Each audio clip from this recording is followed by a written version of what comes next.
샬롬. 오늘도 좋은 하루, 귀한 하루를 우리에게 허락하신 하나님께 감사드립니다. 오늘은 창세기 46장 1절에서 27절 말씀을 통해 떠날 때와 머물 때라는 제목으로 말씀의 은혜 나누겠습니다. 사람들은 일반적으로 익숙한 것에 머물고 싶어 합니다. 나이가 먹어갈수록 더 그런 것 같습니다. 젊었을 때는 새로운 만남과 새로운 장소로의 여행, 생활 등에 대해서 동경하고 또 도전을 해보기도 하지만 점점 나이가 먹어갈수록 익숙한 것이 편안한 거예요. 머물고 싶어 합니다. 그 편안함에 안주하고 싶어 합니다. 오늘 본문에서 야곱은 남자만 70명이 넘는 대가족을 거느리고 애굽으로 이사를 가던 중 가나안 땅 남쪽 경계인 브엘세바에서 하나님께 희생 제사를 드립니다. 이제 조금만 더 가면 애굽이 나오죠. 또 애굽에는 그토록 사랑하던 아들 요셉이 살아있고 또 출세해서 국무총리가 되어 있습니다. 그리고 아버지와 온 집안을 초청했습니다. 이때 야곱의 나이가 130세였습니다.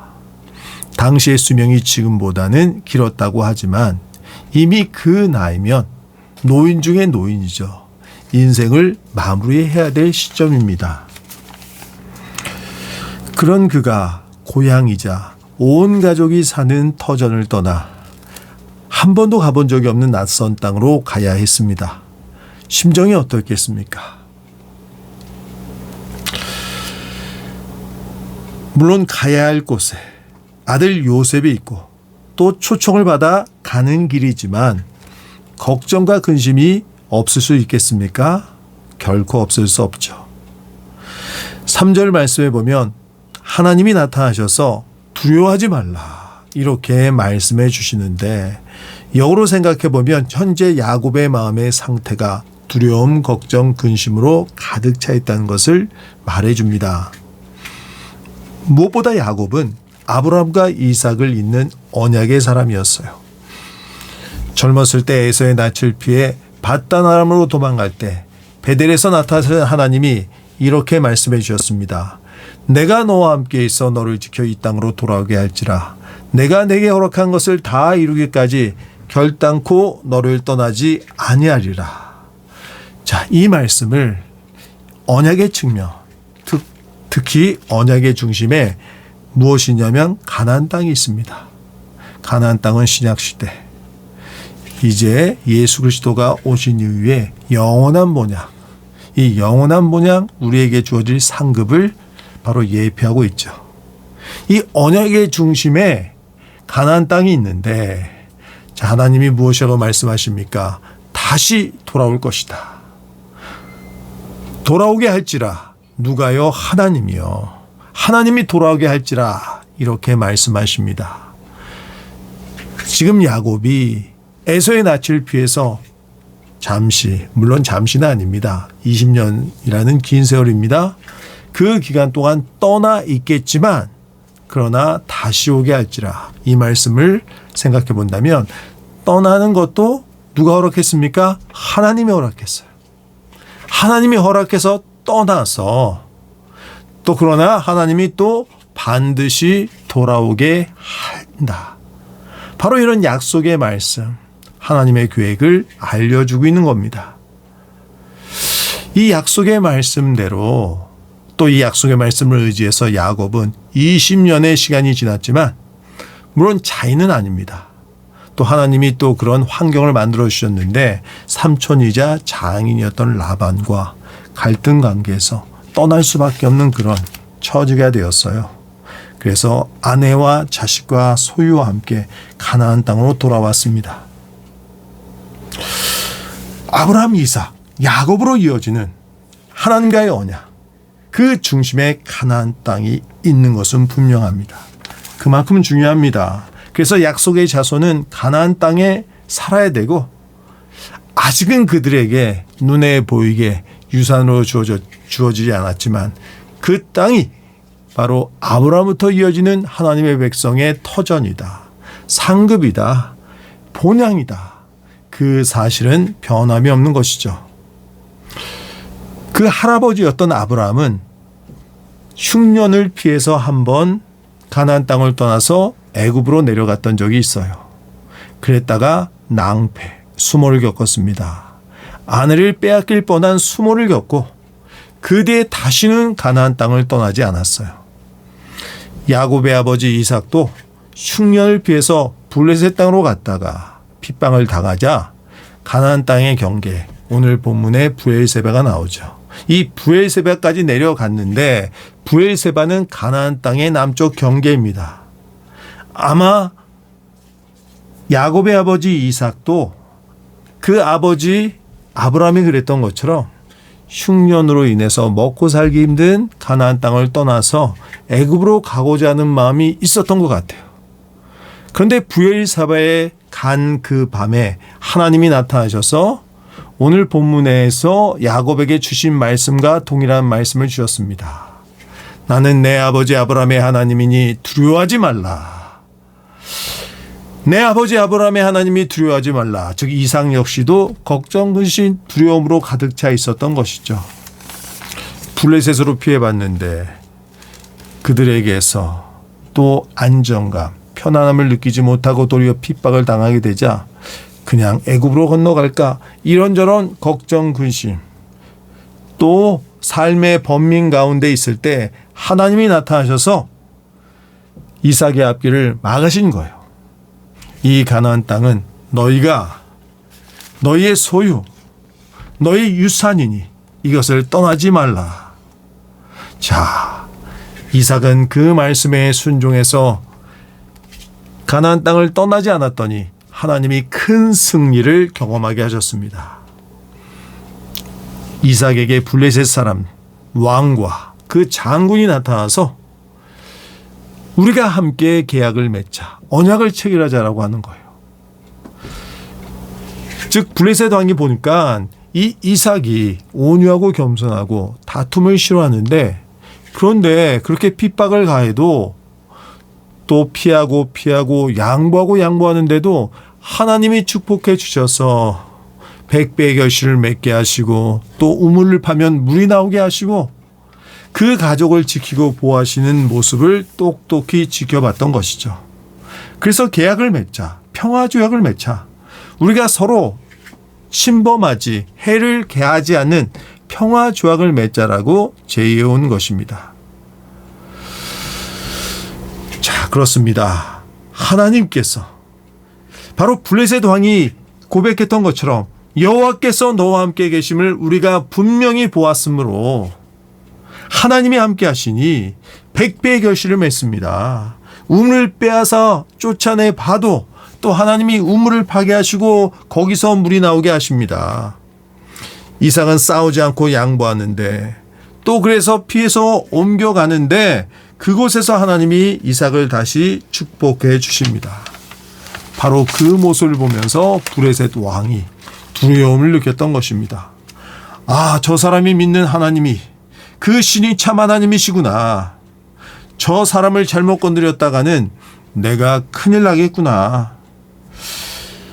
자, 그래서 결국 굴복하고 계약을 맺자고 찾아온 것입니다.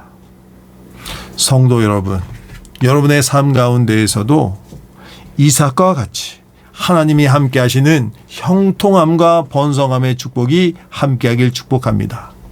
나가도 복을 받고 들어가도 복을 받고 광주리와 떡반죽 그릇이 복을 받는 은혜가 함께 하시기를 축복합니다.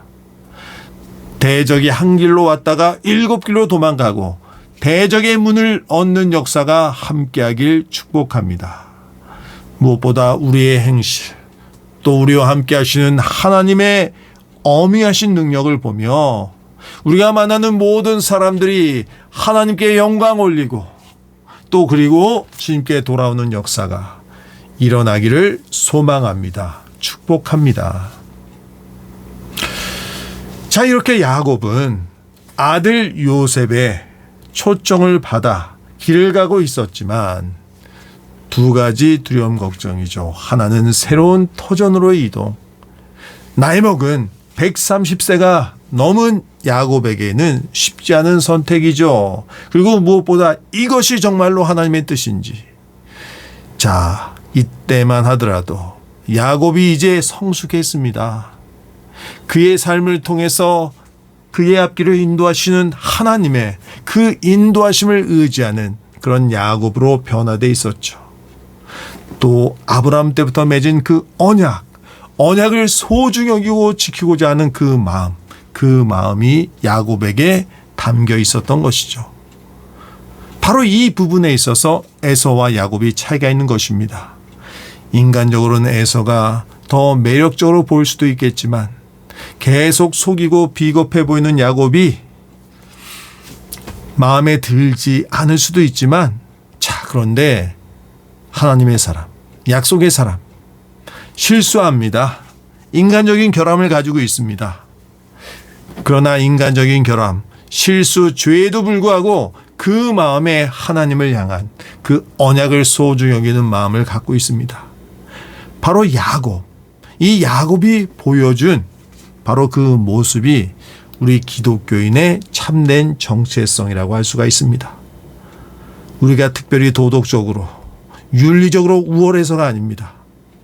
우리의 성품이 더 좋아서가 아닙니다. 우리가 대단한 능력과 권세와 세력을 가지고 있어서가 아닙니다. 하나님의 약속의 말씀을 소중히 간직하고 그 말씀을 지키고 살아가고자 하는 마음, 그 마음을 가진 사람, 그 사람이 바로 언약의 사람이요, 구원받은 백성이요, 영원한 나라, 그 소망이 주어진 사람입니다. 자, 야곱이 이렇게 마음의 갈등 가운데, 두려움 가운데 있었는데, 자, 3절 말씀에 보면 나는 하나님이라 내 아버지 하나님이니 애굽으로 내려가기를 두려워하지 말라, 이렇게 말씀하십니다. 즉 혼란스러운, 아직 결심하지 못해서 마음속에 걱정과 근심이 가득 차 있는 야곱의 마음, 그 마음을 아시고 하나님이 그 희생 제사에 대해서 대답해 주신 것입니다. 그 앞길을 인도해 주신 것입니다. 사실 야곱이 가족들과 함께 아마 헤브론 어디에 거하고 있었는지 모르겠는데 그것을 떠나올 때 먼저 하나님께 제사 드리고 하나님의 뜻을 물어야 됐던 것입니다. 아마 야곱의 마음이 좀 급했던 것 같아요. 양식은 떨어져 가고, 자, 흉년이 계속되는 가운데서 이 땅에 거할 수는 없고, 그 가운데 요셉이 살아있다, 요셉이 국무총리가 되어서 초청했다, 그 이야기를 듣고 황급하게 모든 것을 꾸려서 이삿짐을 싸서 떠나가고 있었는데, 아마 그 가운데서 야곱이 하나님과의 언약을 다시 한번 상기했던 것 같아 보입니다. 그래서 브엘세바에서 희생 제사를 드리며 하나님께 예배드리고 하나님의 뜻을 물었다, 이렇게 생각하면 틀림이 없습니다. 그리고 하나님은 여기에 대해서 응답하신 것입니다. 나는 너희 하나님, 내 아버지 하나님이니 애굽으로 내려가는 것을 두려워하지 말라, 내 아버지의 하나님이다 라는 것은 바로 아브라함 때부터 이삭으로 또 이어서 야곱까지 이어지는 언약의 하나님, 하나님이 이 가나안 땅을 너희들의 민족의 소유를 주겠다고 약속해 주셨잖아요. 그런데 그 하나님이 이제 야곱의 가정을 그 가나안 땅에서 잠시 애굽으로 떠나 있으라고 허락해 주신 것입니다. 또 인도해 주신 것입니다. 과거의 브엘세바에서 애굽으로 내려갈까 말까, 가나안 땅을 피해서 갈까 말까 두려움에 걱정에 빠져 있었던 이삭에게는 떠나지 못하도록 막으셨다 하나님께서. 그런데 야곱에게는 이제 떠나라고 말씀하시고 있는 것입니다. 오늘 묵상 말씀의 제목을 떠날 때와 머물 때라고 정했습니다. 떠날 때와 머물 때. 자, 어떤 경우에 하나님은 떠나라고 하실 때가 있습니다. 그런데 또 반대로 머물라고 하실 때가 있습니다. 그 기준이 무엇입니까? 하나님의 인도하심이에요. 하나님의 인도하심. 사실 야곱의 가정이 이 가나안 땅을 떠나서 애굽으로 내려가게 된 데는 하나님의 주권적인 섭리, 계획이 있었습니다. 그 계획이 3절 후반절에 나옵니다. 3절 후반절에 뭐라고 나옵니까? 내가 너로 큰 민족을 이루게 할 것이다. 내가 너로 큰 민족을 이루게 할 것이다. 야곱이 가나안 땅을 떠난 게 이게 처음이 아니죠. 첫 번째 언제 떠났습니까? 형의 에서의 낯을 피해서 바다나람으로 피해 갔는데 그 20년의 세월 동안에 야곱이 무엇을 얻었습니까? 부인과 자식을 얻었습니다. 소유가 생겼습니다. 세력을 얻게 되었습니다. 그런데 그 야곱을 이제 하나님이 다시 한번 떠나게 하시는데 누구를 통해서요? 그 아들 요셉을 통해서 애굽으로 인도하셔서 왜 애굽으로 인도하십니까? 그 목적이 금방 읽은 3절 후반절에 나오지 않습니까? 큰 민족을 이루게 하기 위해서. 큰 민족을 이루게 하기 위해서 인큐베이터 같은 애굽 땅 고센 땅에서 400년간 거해야 될 필요가 있었던 것입니다. 혹자는 왜 하나님이 이랬다 저랬다 하냐고 불평하고 반문하기도 합니다. 그러나 실상은 그렇지 않습니다. 사실 야곱의 가정이 애굽으로 내려가게 된 것 다 하나님의 은혜요 섭리입니다. 자, 창세기 15장 13절을 보게 되면 하나님이 아브라함과 언약을 맺으면서 이렇게 말씀하십니다. 여호와께서 아브라함에게 이르시되 너는 반드시 알라 내 자손이 이방에서 객이 되어 그들을 섬기겠고 그들은 400년 동안 내 자손을 괴롭게 하리니 그들이 섬기는 나를 내가 징벌할지며 그 후에 내 자손이 큰 재물을 갖고 나올 것이다. 자, 이미 아브라함 때부터 하나님께서 물론 어느 때인지 특정하지 않았습니다. 그때가 아브라함 때인지 이삭의 때인지 야곱의 때인지 그렇지만 이미 하나님의 계획, 하나님께서 원하시는 하나님께서 계획하신 때가 있었습니까? 없었습니까? 있었어요. 야곱의 가정이 그냥 떠나간 것이 아닙니다. 또 야곱의 가정이 애굽에 가게 된 데 있어서 누가 가장 큰 역할을 했습니까? 요셉이 큰 역할을 했습니다. 그런데 요셉이 애굽에 간 것도 그냥 이루어진 것이 아닙니다. 자, 창세기 37장에 보면 요셉이 꿈을 꾸는데 그 꿈이 실제로 애굽에서 요셉이 국무총리가 된 다음에 양식을 구하러 온 형들이 그 앞에 절함으로 인해서 이루어졌죠.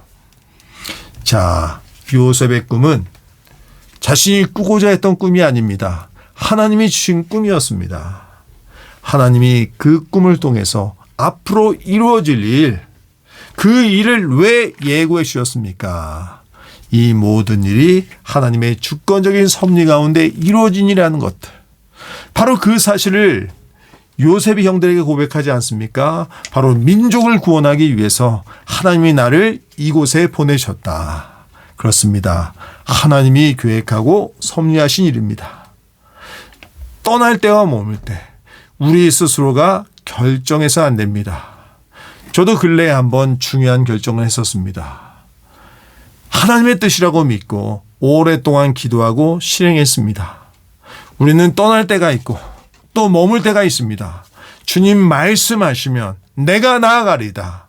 주님 뜻이 아니면 내가 멈춰 서리이다. 우리는 하나님의 자녀입니다. 또 우리는 교회에 속해 있습니다. 하나님의 자녀, 교회가 가는 길 그냥 이루어지지 않습니다. 하나님의 절대적인 섭리, 주권적인 섭리가 함께하는 줄로 믿습니다. 저도 지금 새로운 교회를 개척하거나 담임해야 되는 그런 기로에 놓여져 있습니다. 자, 인생의 중요한 결정에 있어서 저도 들은 이야기입니다. 제가 존경하는 한 목사님이 말씀하시더라고요. 제가 결혼을 늦게 했지 않습니까? 40대에 결혼을 했어요. 그런데 그 목사님이 말씀하시더라고요. 절대 걱정하지 말라고. 하나님의 사람, 이 결혼같이 중요한 때 하나님의 절대적인 인도하심이 있을 것이다. 예비한 사람이 있을 것이다. 자, 그 말씀 듣고 1년 만에 제가 결혼했습니다.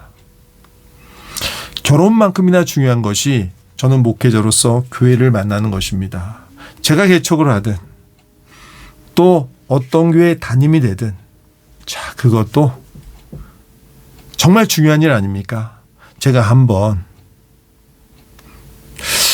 신중하게 선택하지 않아가지고 어려움을 겪었지만 그래서 그게 하나님의 뜻이 아니라고 해서 내려놨지만 이제 정말로 저나 저희 사모나 은비나 우리 가족들이 함께 기도하고 있습니다. 하나님의 인도하심이라면 만나게 하여 주실 줄 믿습니다. 결혼이나 또 목회자로서 목회나 우리 평신도들 같은 경우에는 좋은 교회, 목회자를 만나는 일들. 자, 이것들 사사로운 일이 아닙니다. 가볍게 결정할 일이 아닙니다. 하나님의 인도하심을 구해야 됩니다. 떠날 때와 머물 때 하나님이 알려주십니다. 하나님이 우리의 앞길을 인도하십니다. 기도하겠습니다. 은혜가 풍성하신 하나님 아버지, 오늘도 귀한 말씀의 은혜를 통해서 우리의 앞길을 인도하여 주시니 감사드립니다. 떠날 때와 머물 때 우리의 앞길, 우리 스스로가 결정한 것 같아 보이지만 아버지 그 모든 일을 주관하시는 분은 하나님이십니다. 또 우리 인생에 있어서 가장 중요한 때, 선택해야 될 때 하나님의 인도하심에 함께 하심으로 말미암아 결코 우리의 삶이 실패하지 않을 줄로 믿습니다. 당장은 굴곡이 있을지라도 하나님의 절대적인 주권과 섭리가 결국 우리를 이기게 하시고 또 얻게 하시고 형통하게 하시고 번성하게 하여 줄 줄 믿습니다. 이 모든 말씀 예수님의 이름으로 기도드립니다. 아멘.